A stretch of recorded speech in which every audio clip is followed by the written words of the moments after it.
शांति 7 नवंबर 2022। बाबा के आज के महावाक्य हैं।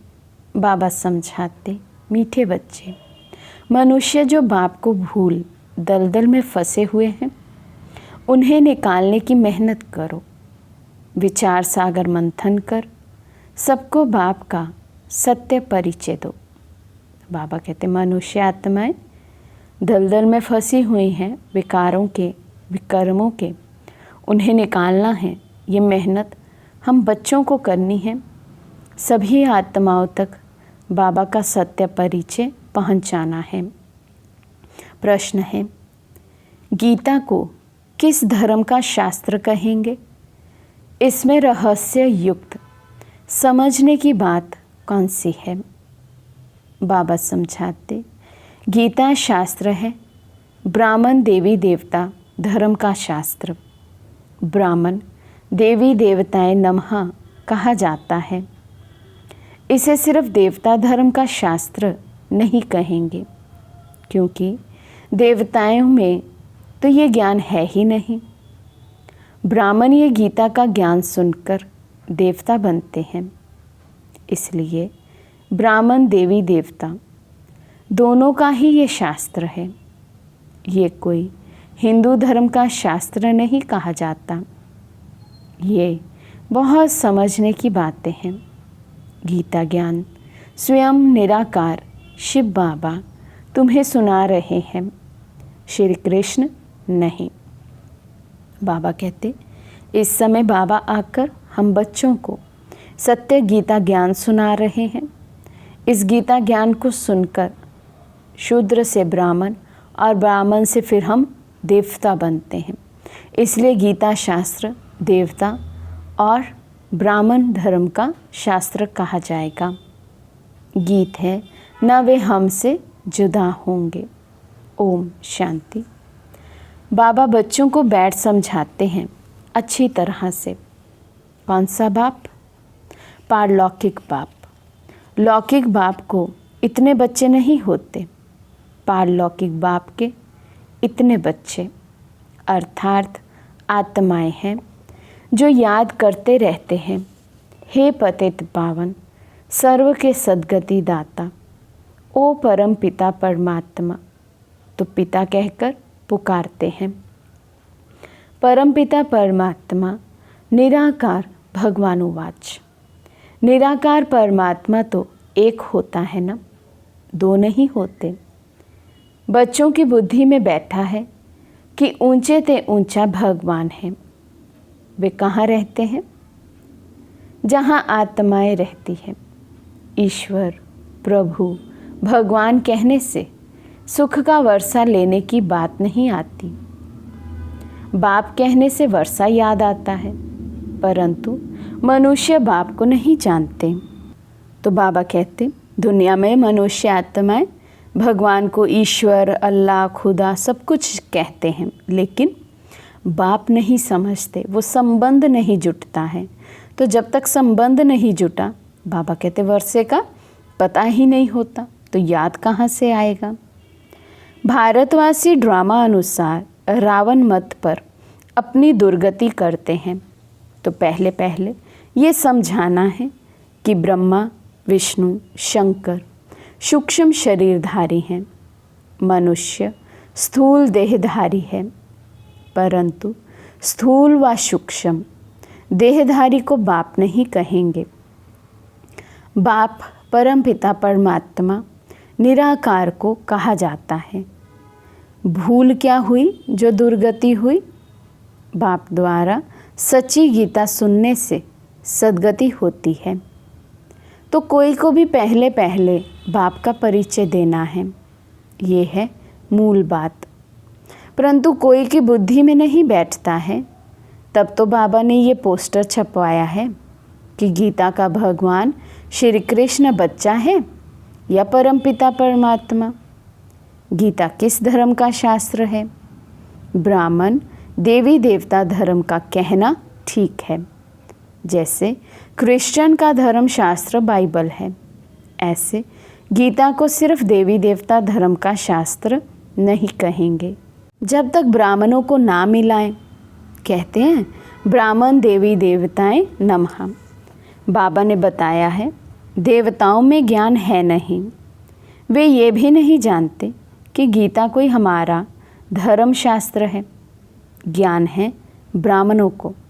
सिर्फ ब्राह्मण धर्म का भी शास्त्र गीता नहीं कहेंगे, क्योंकि बाप दोनों धर्म की स्थापना करते हैं, इसलिए दोनों धर्म का शास्त्र कहेंगे।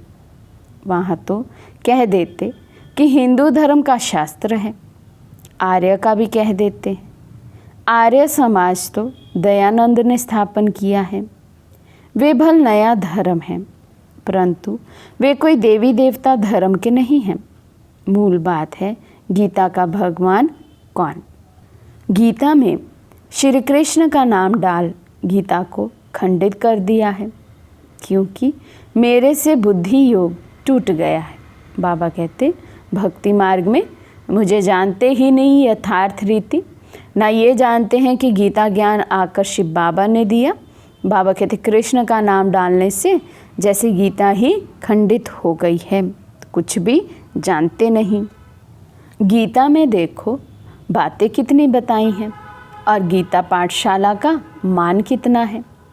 तो अभी देवता और ब्राह्मण धर्म प्राय लोप है। पुजारी लोग कहते हैं ब्राह्मण देवी देवताएं नमः। उन्हों को ये मालूम नहीं है कि ब्राह्मण देवता कैसे बने, ये बतावे कौन। बाप कहते हैं कि मैं ब्रह्मा मुख वंशावली बनाए देवता बनाता हूँ। तो गीता हो गई ब्राह्मण देवी देवता धर्म का शास्त्र। सिर्फ कहे देवता धर्म का तो लक्ष्मी नारायण में ज्ञान है नहीं, ये बात समझने की है, परंतु समझाए कौन। शिव बाबा सुनाते हैं कि रुद्र ज्ञान यज्ञ से विनाश ज्वाला प्रज्वलित हुई। कहाँ रुद्र यज्ञ, कहाँ श्री कृष्ण, फर्क है ना। इस ज्ञान यज्ञ के बाद फिर सतयुग में कोई मटेरियल यज्ञ रचा नहीं जाता। अब यज्ञ रचते हैं आफत मिटाने के लिए। वहाँ कोई आफत होती ही नहीं जो ये यज्ञ रचना पड़े। गीता में रुद्र यज्ञ का भी लिखा है और ये भी लिखा है कि भगवान उवाच। तो गीता में सच है आटे में नमक जितना, बाकी सब झूठ है। बाबा कहते कोई कोई बात तो गीता में सही लिखी है, लेकिन समझने वालों ने उसका भी अर्थ का अनर्थ कर दिया है। तो बाबा कहते इसलिए भले सत्य है कुछ कुछ बातें, तो उसको कैसे कहेंगे जैसे आटे में नमक मिसल, बाकी तो सब बाबा कहते झूठ है।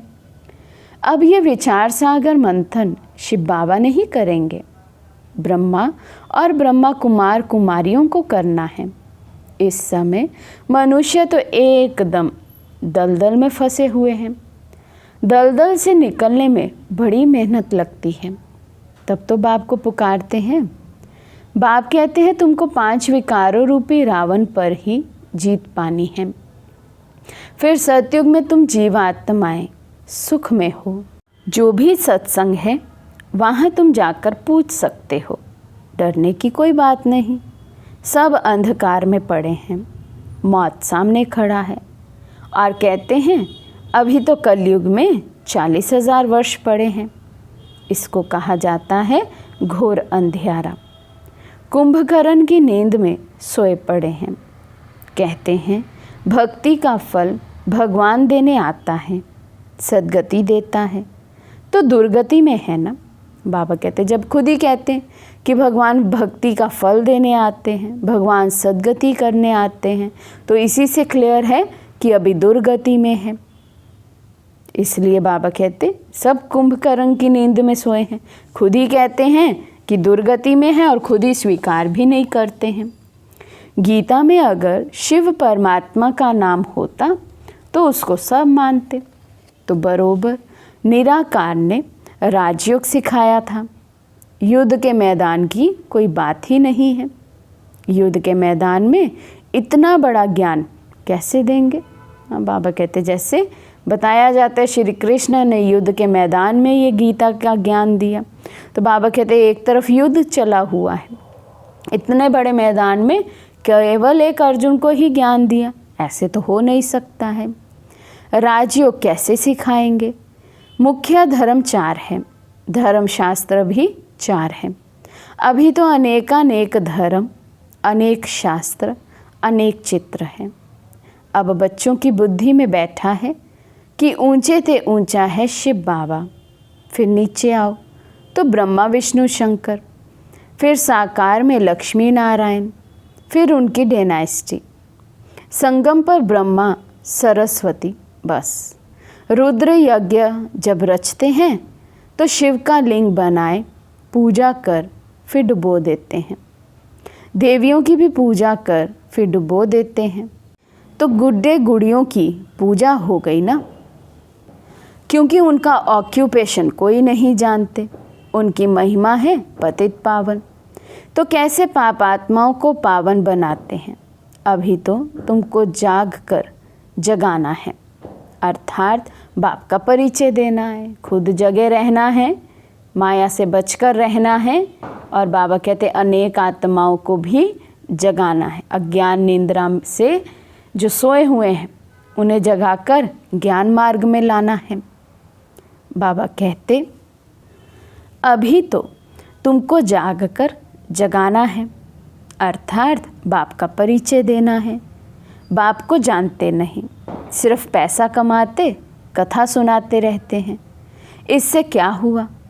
तुम विद्युत मंडली में भी जाकर समझाओ। इस लड़ाई में मरना तो सबको ज़रूर है। इस रुद्र ज्ञान यज्ञ से विनाश ज्वाला प्रज्वलित होती जाती है। लिखते भी रहते हैं कि हमने इतने बड़े बड़े बॉम्ब्स बनाए हैं, तो कल्प पहले भी इनसे विनाश हुआ था। ये सब बॉम्ब्स कोई कल्प पहले इन्होंने समुद्र में नहीं डाले थे, तो अभी भी विनाश होना है। कहते हैं विनाश काले विपरीत बुद्धि। कौन? कौरव और यादव। अभी तो प्रजा का प्रजा पर राज्य है। तो ये पोस्टर लाखों की अंदाज में छपाओ, सब भाषाओं में। अंग्रेज़ी में तो ज़रूर छपाना चाहिए। जहाँ जहाँ गीता पाठशाला हो वहाँ बांटते जाओ। पोस्टर पर एड्रेस भी लिखी हुई हो। बाबा डायरेक्शन तो देते हैं, करना तो बच्चों का ही काम है। लिखा हुआ है शिव बाबा, तो शिव बाबा भी बाप, ब्रह्मा भी बाप, परंतु बच्चों को वर्षा शिव बाबा से मिलना है, ना कि ब्रह्मा से। ब्रह्मा को भी उनसे मिलता है। बाबा ने बहुत समझाया है कि गीता मैगज़ीन में भी पहले पहले बाप का यथार्थ परिचय लिखो, तो जो ब्राह्मण बनने वाले होंगे उनको झट तीर लगेगा। नहीं तो लिया हुआ फेंक दिया। जैसे कोई बंदर को किताब दो तो एकदम फेंक देगा, समझेगा कुछ नहीं। तब बाप कहते हैं कि ये ज्ञान मेरे भक्तों को और गीता पाठियों को देना, उसमें भी जिसके भाग्य में होगा वे समझेंगे।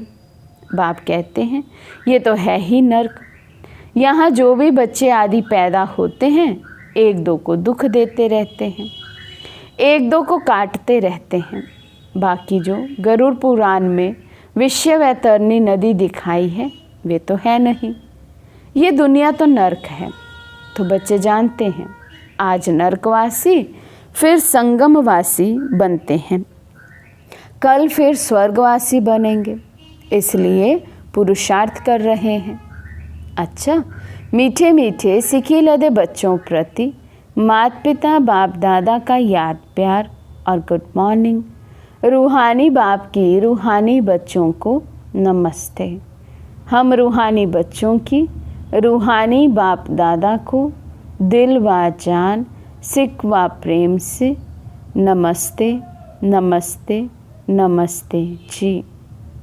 रात्रि क्लास रिवाइज क्लास है 23 मार्च 1968। ऊंच ते ऊंच है एक भगवान, माना फादर। किसका फादर? सभी जो आत्माएं हैं उन सभी का। जो भी मनुष्य मात्र हैं उनमें जो आत्माएं हैं उनका है फादर। अभी सभी आत्माएं जो कि पाठ बजाने आती हैं वे पुनर्जन्म ज़रूर लेती हैं। कोई बहुत थोड़े लेते, कोई 84 जन्म लेते हैं, कोई 80 और कोई 60। देहधारी जो भी मनुष्य हैं, भले ये लक्ष्मी नारायण विश्व पर राज्य करने वाले हैं। उस समय न्यू वर्ल्ड में और कोई डायनेस्टी नहीं थी। जो भी देहधारी मनुष्य हैं कोई भी सदगति नहीं दे सकते। पहले पहले है स्वीट साइलेंस होम, सभी आत्माओं का घर। बाप भी वहाँ रहते हैं। उसको इनकॉर्पोरियल वर्ल्ड कहा जाता है। बाप ऊंचते ऊंच, फिर रहने का स्थान भी ऊंचते ऊंच है। बाप कहते हैं मैं ऊंचते ऊंच हूँ, मुझे भी आना पड़ता है। सभी मुझे पुकारते हैं। जो भी मनुष्य मात्र है पुनर्जन्म ज़रूर लेना ही है। सिर्फ एक बाप ही नहीं लेते हैं, पुनर्जन्म तो सभी को लेना ही है। तो बाबा कहते सिवाय एक शिव बाबा के और सब जितनी भी मनुष्य आत्माएं हैं सभी पुनर्जन्म में ज़रूर आते हैं। हाँ, पाठ अपना अपना है तो जन्म अपने अपने, किसी के 84, किसी के 80, किसी के 60, तो किसी के एक भी है। मिनिमम बाबा कहते एक जन्म तो सभी मनुष्य आत्माओं को लेना ही है। तो बाबा समझाते कोई भी धर्म स्थापक हो, बुद्ध अवतार कहते हैं ना, बाप को भी अवतार कहते, उनको भी आना पड़ता है। अभी सभी आत्माएं यहाँ मौजूद हैं, वापस कोई भी जा नहीं सकते। तो बाबा कहते भले कोई धर्म स्थापक आत्मा भी हो, वे भी जब शरीर छोड़ती है यहीं फिर दूसरा शरीर धारण करती है, घर वापस तो कोई जा नहीं सकता। पुनर्जन्म लेते हैं तब तो वृद्धि होती है ना। पुनर्जन्म लेते लेते इस समय सभी तमो प्रधान हैं। बाप ही आकर नॉलेज देते हैं। बाप ही नॉलेज फुल है, आदि मध्य अंत की नॉलेज उनमें है। उनको ही नॉलेज फुल, ब्लिसफुल कहा जाता है, पीसफुल, एवर प्योर। बाकी मनुष्य मात्र प्योर इम्प्योर बनते हैं। ये लक्ष्मी नारायण डीटी डायनेस्टी के फर्स्ट हैं। इनको ही पूरे 84 जन्म लेने पड़ते हैं। पुनर्जन्म यहाँ ही लेते हैं। फिर अंत में बाप आकर सबको पवित्र बनाकर साथ में ले जाते हैं। बाप को ही लिबरेटर कहा जाता है। इस समय सभी धर्म स्थापक यहाँ हाजिर हैं। बाकी थोड़े हैं जो आते रहते हैं, वृद्धि होती रहती है। सर्व का सद्गति दाता एक ही बाप है। शांति धाम व सुख धाम का मालिक बनाते हैं। तुम ही पूरे 84 जन्म लेते हो। तुम जो पहले आए थे वही फिर पहले आएंगे। क्राइस्ट फिर अपने समय पर आएंगे। क्राइस्ट में ये ताकत नहीं जो किसी को वापस ले जाए।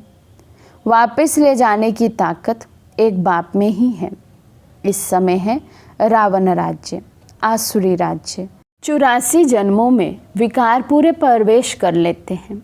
बाप कहते हैं तुम डीटी दुनिया के मालिक थे, फिर रावण राज्य में तुम विकारी बन पड़े हो। पुनर्जन्म सभी को ज़रूर लेना पड़ता है। धर्म स्थापन कर वापस चला जाए ये हो नहीं सकता। उनको पालना ज़रूर करनी है। गाया जाता है ब्रह्मा द्वारा नई दुनिया की स्थापना, पुरानी दुनिया का विनाश। नई दुनिया में एक ही धर्म, एक ही डीटी डायनेस्टी थी। अब वे हैं नहीं, सिर्फ चित्र हैं और सभी धर्म मौजूद हैं सिवाय एक गॉड फादर के। जो भी देहधारी हैं पुनर्जन्म जरूर लेते हैं। भारत है अविनाशी खंड। ये कब विनाश नहीं होता, अविनाशी है। जब इनका राज्य था तो और कोई खंड ही नहीं था, सिर्फ इनका ही राज्य था। सूर्यवंशी, चंद्रवंशी, बस और कोई नहीं। नई दुनिया को स्वर्ग डीटी वर्ल्ड कहा जाता है। इनकॉर्पोरियल वर्ल्ड को स्वर्ग नहीं कहा जाता। वे है स्वीट साइलेंस होम, निर्वाण धाम। आत्मा को ज्ञान सिवाय परम पिता परमात्मा के और कोई दे नहीं सकता। आत्मा बहुत छोटी बिंदी है। सभी आत्माओं का फादर है सुप्रीम सोल। उनको सुप्रीम फादर कहा जाता है। वे कब पुनर्जन्म में नहीं आ सकते हैं। इस समय नाटक की पिछाड़ी है। ये सारी दुनिया स्टेज है, इसमें खेल चल रहा है। इनकी ड्यूरेशन है 5000 वर्ष। ये है पुरुषोत्तम संगम युग, जबकि बाप आकर सभी को उत्तम ते उत्तम बनाते हैं। आत्माएं अविनाशी ही है। ये ड्रामा भी अविनाशी है, बना बनाया खेल है। जो पास हो गए फिर उसी समय पर आएंगे। पहले पहले ये आए थे। लक्ष्मी नारायण अभी नहीं है। सच्चा सच्चा सत का संग ये है। अच्छा, मीठे मीठे रूहानी बच्चों को रूहानी बाप व दादा का याद प्यार। Good night. ओम शांति। धारणा के लिए मुख्य सार। फर्स्ट पॉइंट, विचार सागर मंथन कर मनुष्यों को दलदल से निकालना है। जो कुंभकर्ण की नींद में सोए हुए हैं उन्हों को जगाना है। सेकंड पॉइंट, सूक्ष्म अथवा स्थूल देहधारियों से बुद्धि योग निकाल एक निराकार बाप को याद करना है। सबका बुद्धि योग एक बाप से जुटाना है। आज का वरदान है, सच्चे वैष्णव बन पवित्रता की श्रेष्ठ स्थिति का अनुभव करने वाले संपूर्ण पवित्र भव। सच्चे वैष्णव बन पवित्रता की श्रेष्ठ स्थिति का अनुभव करने वाले संपूर्ण पवित्र भव। संपूर्ण पवित्रता की परिभाषा बहुत श्रेष्ठ और सहज है। संपूर्ण पवित्रता का अर्थ है स्वपन मात्र भी अपवित्रता मन और बुद्धि को टच नहीं करे। इसी को कहा जाता है सच्चे वैष्णव। चाहे अभी नंबरवार पुरुषार्थी हो, लेकिन पुरुषार्थ का लक्ष्य संपूर्ण पवित्रता है और ये सहज भी है, क्योंकि असंभव से संभव करने वाले सर्वशक्तिमान बाप का साथ है। स्लोगन है, सहज योगी वे हैं जो हठ व मेहनत करने के बजाय रमणीकता से पुरुषार्थ करें। सहज योगी वे हैं जो हठ व मेहनत करने के बजाय रमणीकता से पुरुषार्थ करें। अच्छा, ओम शांति।